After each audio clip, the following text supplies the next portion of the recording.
Hello, welcome back to the Amoretti kitchen. Today I'm going to make a raspberry hibiscus lemonade. This is super refreshing and really good. I'm using some raspberry swirls, some hibiscus extract, and our clear agave. So let's get started. All right, so we have some fresh lemon juice,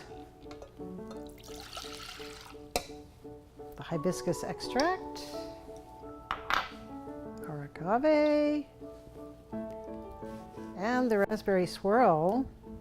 This is such an easy, nice drink. You can serve this tea, afternoon, after school. It's a great thing to have for your kids. I'm just going to mix this all together. You can use frozen raspberries or fresh raspberries if you can't find fresh raspberries in season. And just get some frozen raspberries and put them in this glass with some ice. It's really pretty. Add the water.